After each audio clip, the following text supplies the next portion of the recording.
Muy buenas tardes, Puerto Rico y el mundo. Soy Carmen Enit Acevedo y estamos en ¿Qué Palo es Noticia? A las 5 de la tarde. Hoy, jueves 13 de enero del 2022. Y hoy tenemos un programa diferente porque vamos a hacer una entrevista que hemos querido realizar con la psicóloga Mercedes Rodríguez, porque nos parece que el tema de la violencia de género, la violencia contra las mujeres, es urgente seguirlo trayendo en su contexto más amplio, a partir de dos temas o dos situaciones que se están dando hoy en el país, que tienen que ver con la acusación de Andrea Ojeda contra Juanma López por violencia de género, por un patrón de violencia que incluso ha sido diseminado a través de las redes sociales. Y el caso y el discurso de la violencia de género en la elección especial de Guaynabo, por razón de que el exalcalde de Guaynabo, Héctor O'Neill, es un convicto por violencia sexual contra una mujer, que la historia es amplia en términos de establecerse incluso en récords públicos en la legislatura municipal de ese municipio. Vamos a hablar sobre eso, pero como siempre, antes vamos a dar los anuncios pertinentes. Compartan todos nuestros contenidos, vayan a bonitasradio.net. Allí usted puede donar a través de PayPal y tarjetas de crédito, bonitasradio.net. Puede programar también el donativo. Fundación Periodismo 21 desde su ATH móvil. La fundación recibe cheques o giros postales a nombre de la fundación PMB 284, PO Box 194000, San Juan, Puerto Rico 00919. Recordemos siempre que estamos en todas las redes sociales, todas las plataformas, Bonita-Radio, Bonita Radio en Instagram, Bonita-Radio en Twitter, Bonita Radio siempre está en YouTube, iVoox y iTunes. YouTube 24/7 y Spotify igualmente tipo podcast, todos los programas. Gracias a nuestros auspiciadores hasta el momento: Buen Vecino Café, la cooperativa Abraham Rosa, las cooperativas de Vega Alta, Juana Díaz Coop y la cooperativa Manuel Seno Gandía. Mercedes Rodríguez, una vez más, es un placer tenerte siempre en Bonita Radio. Un abrazo para ti y para la gente que te escucha, que son mis amigos y amigas también. Así es. Que qué gusto estar contigo. Mercedes, yo he querido tener esta conversación contigo porque nos parece que el momento procura un poco de análisis más profundo en relación a dos temas que no dejan de caer: el caso de la elección especial de Guaynabo, después de que fuera arrestado por un caso de corrupción el incumbente en aquel momento, en diciembre, Ángel Pérez Otero, y lo que es la historia, y ha sido la historia reciente de Guaynabo, con la convicción de Héctor O'Neill, admisión de culpa, después que por lo menos tuviera 3 años en la palestra, dilucidándose lo que ha sido una estela de casos de abuso sexual, abuso, hostigamiento, ambiente hostil en el empleo relacionado a la violencia de género. Pero yo quisiera que empezáramos por el caso más reciente. Andrea Ojeda acusó públicamente a Juanma López, con imágenes que están ahí, de haber tenido un patrón de violencia en su contra. Un proceso que ha sido público y que la propia víctima utilizó en un momento el mecanismo de las redes sociales para hacer pública y empezar a dilucidar la violencia a la que estaba siendo sometida. Este caso llega a los tribunales. Andrea Ojeda ha tenido para mí 2 intervenciones importantes públicas relacionadas al asunto de si quiere o no continuar con el proceso criminal. Una totalmente atravesada por la participación del propio Juanma López, utilizando los medios de comunicación tradicionales a través de una entrevista para llamar la atención de ella a lo que en el escenario de los casos de violencia de género no son nuevos: los intentos, incluso violando la orden de protección de los agresores.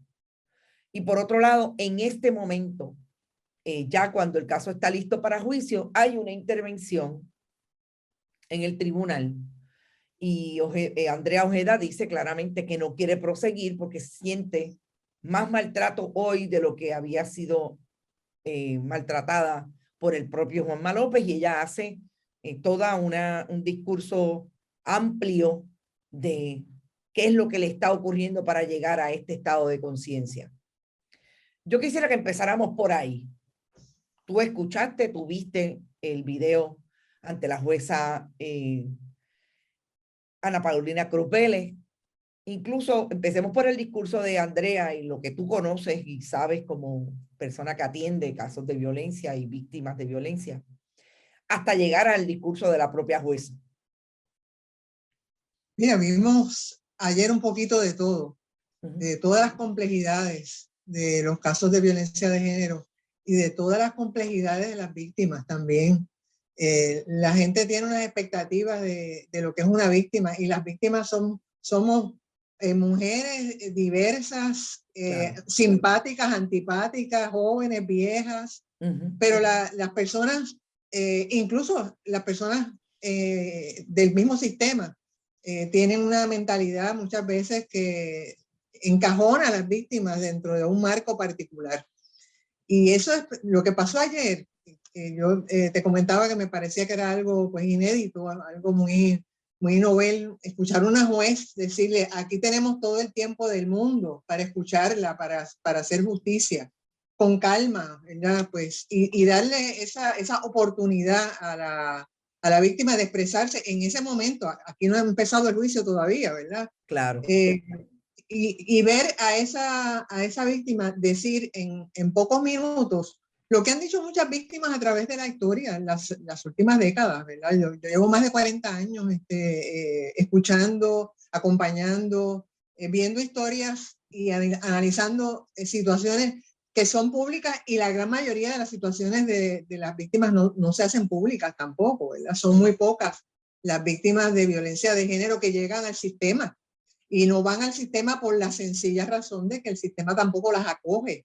El sistema no hace justicia. Mira, Carmen Enid, la realidad del Puerto Rico de hoy es que en general hay una gran desconfianza en el sistema de justicia. Y cuando yo digo sistema de justicia, hablo desde la policía, la fiscalía, la judicatura, la falta de transparencia, lo que ha pasado en casos que han logrado la atención pública, que lo que hacen es confirmar que no es que las víctimas no quieren radicar cargo, es que el sistema las saca, es que el sistema no las escucha. Las empuja para afuera, ¿verdad? Los procesos prolongados son terribles para las víctimas. Cómo se interrumpe la vida, cómo cambia la vida. La cantidad de presiones que reciben las víctimas, no solamente directamente de sus agresores, a veces los agresores no tienen ni que decirle más nada. Lo que conocen del mundo de sus agresores las atemoriza. Los riesgos, nosotros no los vemos, pero están en todos los mismos sistemas donde nos hemos criado, en esta misma sociedad sexista. A veces la presión viene por un pastor, por alguien de una iglesia que le llama la atención y le dice: vamos a hacer esfuerzos para unir esta familia. Esa idea que tiene la gente de lo que es una familia unida, lo que es una pareja, que eso se puede perdonar, que si te pide perdón, pues no lo vuelve a hacer. Y la realidad es que en los casos de violencia de género hay unas complejidades, porque ha habido, o incluso cuando se hace una denuncia, no quiere decir que se acabó el amor, no quiere decir que ya no te quiero más, ni que tú no me dejaste de querer ese día. Lo que las víctimas por lo general quieren es que cese la conducta violenta, que desaparezca la conducta violenta. Quisieran acostarse a dormir y pensar que al otro día eso no existió, eso no pasó. Y entonces está la familia de un lado, la familia de otro, la iglesia, las mismas instituciones de justicia, que yo no tengo por qué dudar de las expresiones que hizo, por ejemplo, la jueza ayer, de cómo el sistema, pues, tiene unas normas, tiene unas reglas, pero quiere ayudar a las víctimas. Y la realidad es que lo que dijo la persona, Andrea, ayer, fue una denuncia. Está diciendo: aquí me han faltado el respeto, aquí no me han escuchado, aquí me han maltratado. Oye, yo quisiera saber quién va a investigar eso. Eso es una denuncia muy seria. ¿Qué va a hacer la procuradora de las mujeres, que se supone que ayer mismo hubiese nombrado a alguien para hacer una investigación? ¿Qué va a hacer el mismo sistema de justicia? El Departamento de Justicia necesita un recurso externo que investigue esto, porque esta persona está diciendo que la han maltratado. Quien representa sus intereses no le escucha, no le cree. Y si alguien tenía duda de que eso era cierto, las expresiones de los fiscales, una hora después, en sala abierta, eso no es cierto. En lugar de tener, mira, una pequeña apertura, mire, yo aquí no hemos querido maltratar a nadie, pero si ella se siente maltratada, queremos ver, queremos entender, hay algo que no hemos entendido todavía y queremos. O sea, ayer había una oportunidad grande para el Departamento de Justicia tener una expresión de solidaridad, de sensibilidad hacia esta mujer que está desesperada. Claro. No, Yo no quiere declarar. No quiere declarar. Yo quiero interrumpirte para, de alguna manera, hacer referencia, porque estamos hablando de esa credibilidad y de ese momentum en que la gente lanza el juicio sobre una víctima. Cuando dice cosas como, o dice o argumenta como argumentó Andrea, por un lado, porque hace pública su denuncia y utiliza una herramienta poderosísima en este momento de la esfera del momento digital, que es el abuso, reproducirlo públicamente ahí, para iniciar un proceso, y eso tú mejor que nadie lo conoces, el nivel, dónde está la víctima y dónde está la gente en un momento de una crisis como es que reciba golpes, además de la violencia emocional que nos podemos imaginar que se puede dar también en ese escenario. Y es ese juicio y esa crítica increíble que acabo de leer esta mañana de una persona, de una mujer que habla de que Andrea utilizó el sistema, que le deben cobrar y que debe pagar todo lo que ha activado el sistema para hacer esta denuncia pública y ahora establecer que no quiere declarar. Porque es demasiado, o sea, uno lo escuchaba antes de boca, ahora lo vemos retratado, leído, o sea, se puede leer, se puede capturar la foto de esas conversaciones en las redes sociales y realmente espanta, Mercedes, que la gente todavía está pensando que la víctima es la culpable porque ahora no quiere declarar contra su agresor. Lamentablemente hemos sido programados y programadas y educadas, por eso hace falta la educación con perspectiva de género para la equidad y para el respeto a los derechos humanos de todo el mundo, porque hemos sido educados para castigar a las víctimas y para no creerles. Y el sistema de justicia no puede pretender hacer justicia aplastando a las víctimas. No es amenazando a la víctima que tú la vas a llevar a declarar. No todas las víctimas están listas para declarar. Ha pasado poco tiempo desde los hechos que ha denunciado esta joven. Y ha expresado ella incluso que ha salido de reuniones con los fiscales para un hospital psiquiátrico. O sea, esta persona está exponiendo su privacidad ya un poco dentro de un desespero grande, ¿verdad? Para que la gente entienda que no está en condiciones.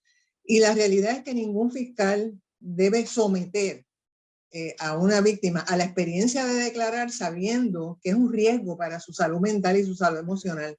Y esta persona está en un proceso posiblemente de ayuda, que es va a ser un proceso largo, va a ser un proceso difícil para ella, y no puede la justicia imponer un criterio obligatorio a la cañona, porque no va a funcionar.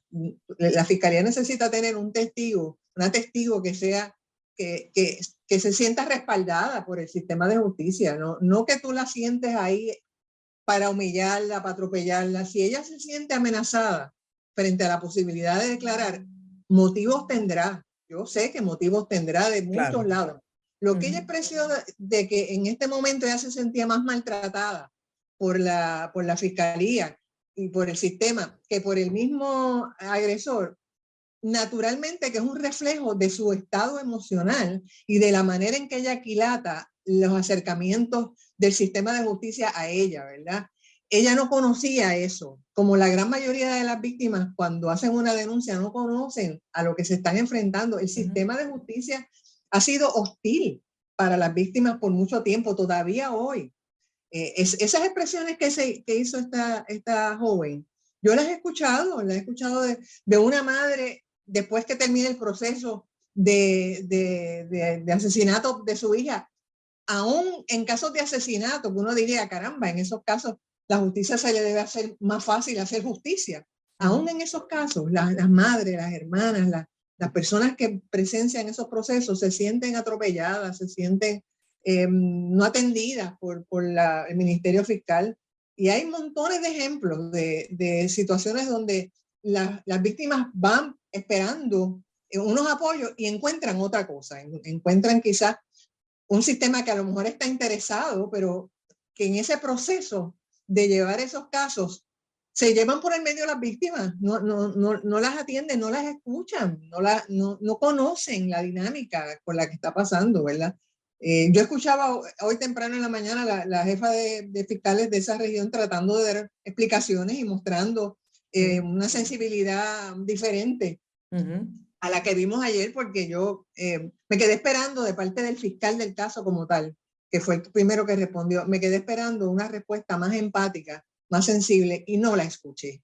Y si él no pudo comunicar esa empatía públicamente, después de escuchar la declaración que hizo esta joven, no pudo él responder con una apertura de vamos a escucharte, incluso decir si yo no he podido comunicarte esa empatía, ese respeto, vamos a buscar otra persona. O sea, a eso iba.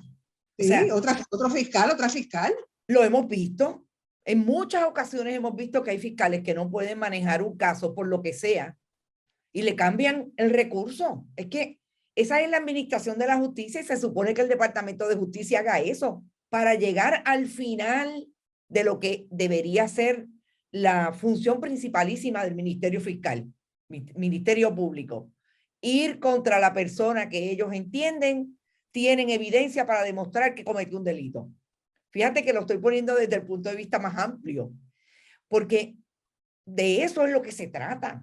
Mira, Carmen Enid, ahí hay también, ellos han dicho que ha habido una intercesora todo el tiempo de la Oficina de la Procuradora de la Mujer acompañando y asesorando y aconsejando a esta víctima. Y creo que hay alguien de víctimas y testigos, que es una división que tiene el mismo Departamento de Justicia. O sea que recursos ha habido. Ahora, yo no me puedo imaginar a ninguna persona de víctimas y testigos ni a una intercesora recomendándole al fiscal que siga adelante con un caso como este, donde la víctima está tan renuente, donde la víctima está emocionalmente tan afectada, donde la víctima se siente tan presionada por la misma fiscalía, donde la víctima ha comparecido a reuniones con los fiscales con abogados propios. Exacto. Eso es una cosa bastante extraordinaria. O sea, cuando se supone que el abogado de la víctima es el fiscal, es la fiscal. Así que en este caso, evidentemente, la fiscalía tiene un gran interés. Y yo creo que es bueno que tenga un gran interés, tiene que tener un gran interés en todos los casos. En un caso donde ha habido una amenaza de muerte, donde han circulado fotografías de golpes severos en el rostro de esta mujer, yo entiendo el gran interés de la fiscalía, porque nadie tiene más interés en que cese la violencia que las víctimas, ¿verdad? Claro. Y las personas que hemos intercedido por ellas. Así que lo que no puede hacer la fiscalía y lo que no debe hacer ninguna persona que quiera ayudar a las víctimas es revictimizarlas, atropellarlas, pegarlas de la pared, amenazarlas. Mira, el comentario otro que hizo ella de que le habían dicho que si no comparecía la iban a mandar a arrestar con la policía, ¿verdad? Pues yo sé que eso es cierto. O sea, un juez puede mandar a arrestar a un testigo que no comparece porque está violentando una orden del tribunal. Eso es muy cierto. Pero una cosa es orientar a la persona sobre eso y otra cosa es amenazarla. Te voy a llevar a la policía si no viene. El fiscal necesita a una víctima, necesita esa víctima, necesita ese testimonio, necesita su credibilidad, necesita su sinceridad, necesita su estado mental mejor para poder explicar lo que ha sucedido. Y obviamente, en este caso, no ha habido esas condiciones. Y el Departamento de Justicia tiene que parar de hacer esas cosas, tiene que detenerse a autoevaluarse, tiene que rendir cuentas también a las víctimas y a la ciudadanía en general. Claro, porque ese es el reclamo típico que hace la gente. No nos sentimos atendidos por un sistema, nos sentimos que no hay un espacio para la víctima, un espacio digno. Y eso hay que construirlo y hay que crearlo, quitándonos los prejuicios, quitando los estereotipos, quitando la estructura patriarcal que tiene el sistema de justicia. Un sistema patriarcal va a ser una justicia patriarcal. Y Claro. cambiarlo a un sistema equitativo es un proceso que va a tomar mucho tiempo, pero hay que hacer capacitación, hay que cambiar la mentalidad del sistema de justicia. Hay que mirar los casos de fracaso, como el caso de la otra Andrea. De Andrea Ruiz Costa. Que quiso, que tocó a las puertas del sistema un par de ocasiones y no encontró una respuesta responsable, respetuosa y eficiente, habiendo los recursos, teniendo los recursos del sistema. Ahí tenemos el otro extremo. La mujer tocando la puerta y no me escuchan, no me creen, no me hacen caso. Y en este otro caso, el sistema yendo en contra de los mismos intereses de la víctima en este momento dado, porque quiere hacer justicia. Pues mire, no, ni una cosa ni la otra. Es interesante porque yo no conozco al fiscal, ¿verdad? No puedo decir qué perfil pueda tener en sala porque no lo conozco profesionalmente ni personalmente. Pero ¿hasta qué punto puede jugar aquí un papel? Lo que muchos y muchas hemos denunciado en muchas ocasiones, que el sistema nuestro de justicia y el aparato legal penal en Puerto Rico es bien adversativo. Tiene que haber un bueno y un malo, y tiene que haber alguien que gane y el otro que pierda. ¿Hasta qué punto esa mentalidad podría estar ahí en el caso de un fiscal, en este caso un hombre, puede tener otros prejuicios? Volvemos, son personas que no están lejos del prejuicio que todos y todas podemos tener en la medida en que hemos sido criados en este mismo sistema patriarcal. Unos desaprenden, hay gente que no desaprende, y hay gente que mantiene una ideología muy colocada desde el punto de vista del poder que tienen los hombres, que denuncia, o por lo menos denunciamos las feministas, y propone el patriarcado que tienen los hombres sobre las mujeres. ¿Hasta qué punto también esa misma visión de ese derecho adversativo, el ganador y el perdedor, puede estar influenciando en esa presión innecesaria y en esa falta de empatía manejando un caso de violencia de género? Yo creo que está jugando ese elemento como están jugando tantos otros elementos que están interactuando. Pero ciertamente la gente ha aprendido en general, y los funcionarios del sistema de justicia también, que la justicia es el día en que una persona se declara culpable o lo encuentran, un jurado lo encuentra culpable de los hechos, ¿verdad? Ese día. Y la realidad es que la justicia es un proceso. Y un buen fiscal y un buen policía hace justicia en una entrevista, hace justicia en un acercamiento, hace justicia escuchando, comprendiendo, dando feedback, llamando a la víctima de una manera sensible, respetuosa, dándole seguimiento a un caso, mostrando su sensibilidad en todo el camino. Y no es solamente conducente a ese día donde finalmente vamos a saber si es inocente o culpable para la justicia, ¿verdad? Claro. Naturalmente que para un fiscal lo deseable es que sea encontrado culpable la persona y que tenga unas sentencias largas. Se celebra muchísimo los números de años de cárcel, que es un absurdo. Las víctimas no están detrás de eso, a pesar de que hay una idea también estereotipada, que la víctima lo que quiere es meterlo preso. Mire, no, la gran mayoría de las víctimas no quisieran meter preso a nadie, ni a sus agresores, ni siquiera a los que la han amenazado de muerte o le han hecho la vida imposible por años. No es ese el deseo más frecuente de las víctimas. El deseo más frecuente es que cese la conducta violenta. Incluso que se reeduque la persona, que vaya a tratamiento. ¿Cuántas veces las víctimas han empujado a los agresores a procesos de ayuda y van hasta con ellos pensando que si yo voy con él, pues se va a rehabilitar? Y la realidad es que los procesos de reeducación y rehabilitación existen, pero son muy complicados también. Requieren de una supervisión, requieren de un apoyo también. El agresor necesita una red de apoyo también, que le ayude con controles externos cuando todavía está desarrollando unos controles internos que no tiene, ¿verdad? Hace falta mucha gente para apoyar a una víctima, y hace falta también una red importante para apoyar a los agresores y que transformen sus vidas y que no hagan más daño y que cese la conducta violenta. En los casos como este, donde la persona acusada tiene un alto perfil también, tenemos unas complejidades diferentes, sí, sí, diferentes, porque no tendría, en este caso hubo una intervención indebida de él en un medio de comunicación, pero en muchos casos no hay esa intervención, pero el mero hecho del conocimiento que tiene la persona que ha sido su compañera por muchos años, conocimiento que tiene de su conducta, de sus recursos, de sus capacidades, coloca a la víctima siempre en una posición de riesgo, la clase más antipática, en el sentido de ese halo que rodea a los campeones de boxeo. Aquí la gente adora a los boxeadores, los peloteros, porque han puesto en alto el nombre de Puerto Rico, y no pueden concebir a estas personas en procesos criminales. Ni pueden concebir, ni siquiera después que matan a su esposa. Tenemos otro boxeador por ahí esperando juicio en la federal, ¿verdad? Aún en esas circunstancias, la gente les coge pena porque vienen antecedidos por una fama que compite en el momento de la denuncia también con la credibilidad de las víctimas. O sea, es sumamente complejo. Es bien complejo. Y no siempre el proceso de justicia en los tribunales es la salida más responsable y más importante en todos los casos. Hay casos donde el abusador es un juez y donde las víctimas han preferido no utilizar el sistema por razones obvias, ¿verdad? ¿Cuántas veces el abusador es un policía? ¿Cuántos policías todos los años? Incluso tenemos conocimiento y están siendo de alguna manera ayudados por la misma policía, ¿verdad? Así que es muy complejo, es fácil brincar y acusar.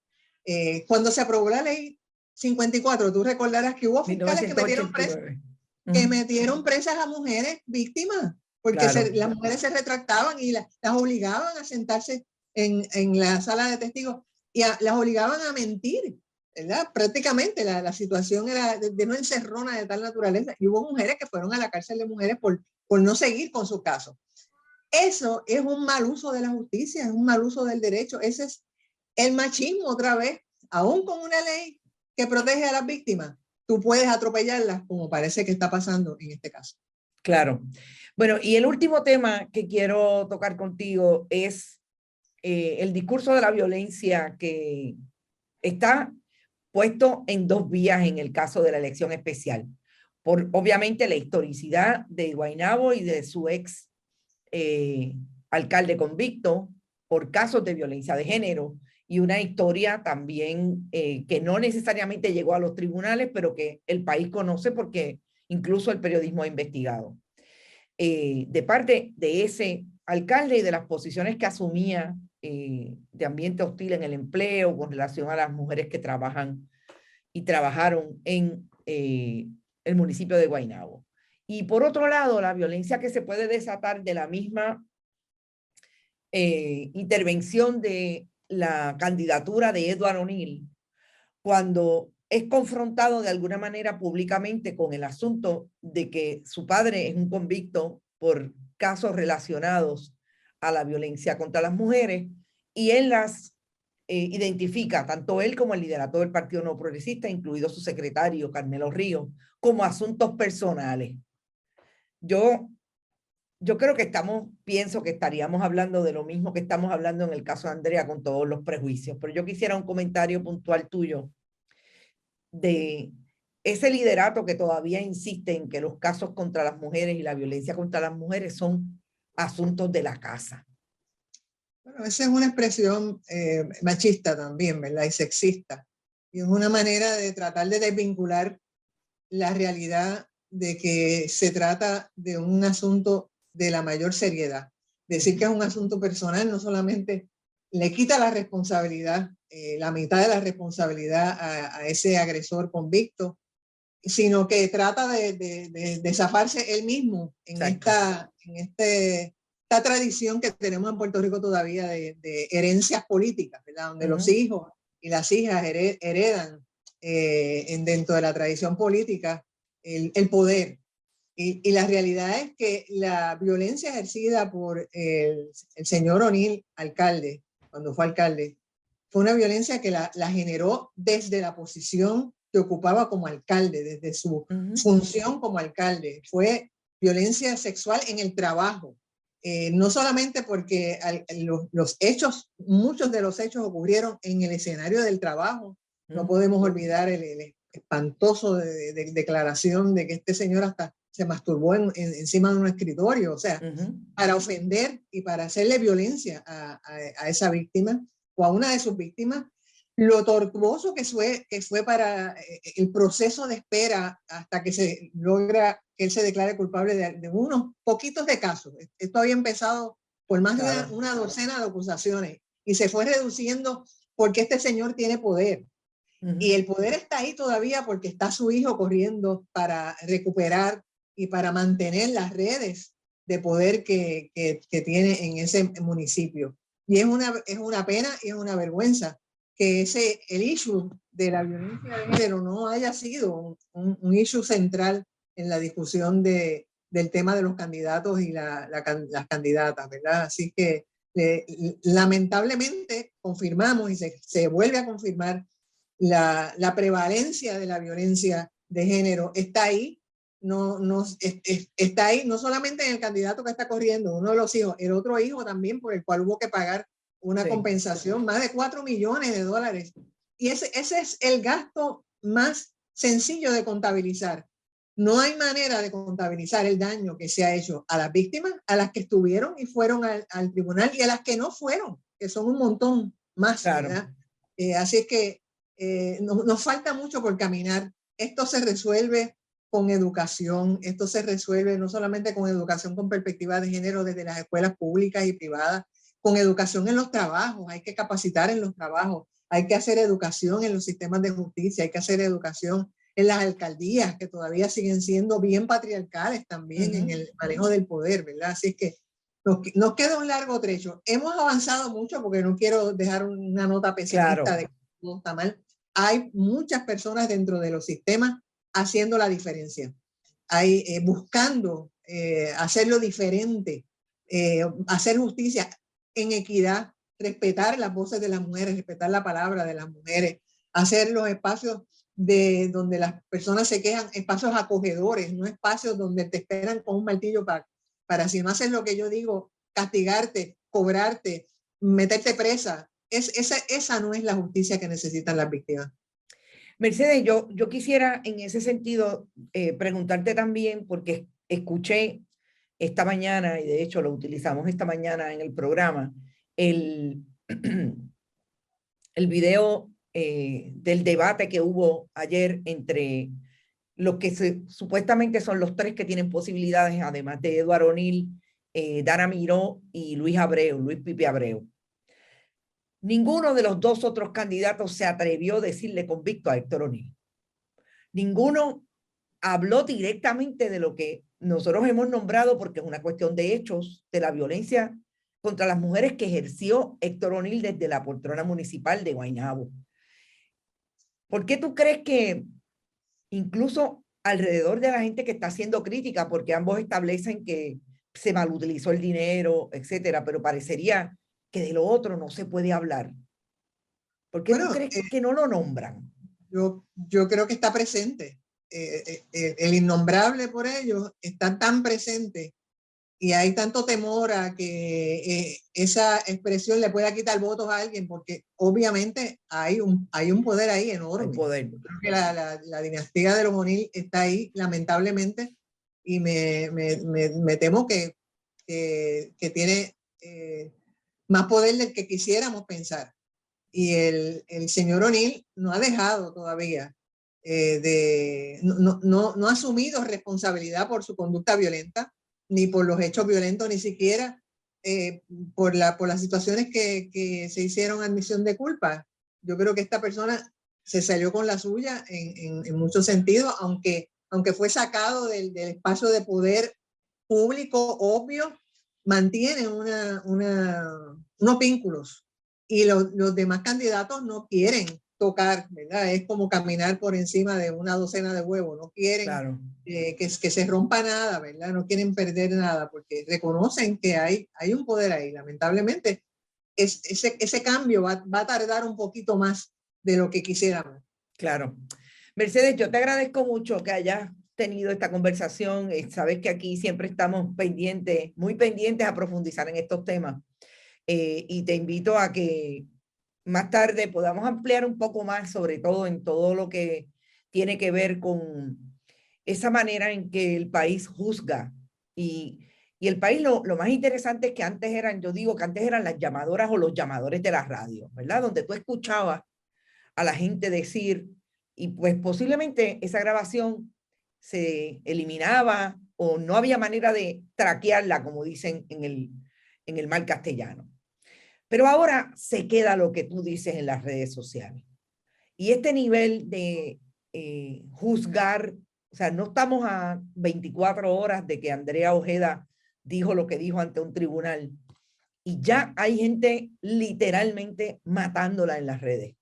Lo que supongo es parte de la evidencia que tenemos que la educación tiene que continuar y que la multiplicidad de voces y sobre todo la utilización, la buena utilización de las herramientas que nos dispone la tecnología en este momento, hay que seguirlas usando. Así que en ese sentido, sabes que siempre te voy a llamar para que hablemos de estos temas y que la conversación sea en efecto para educar y proponer que seamos menos letales a la hora de juzgar al otro.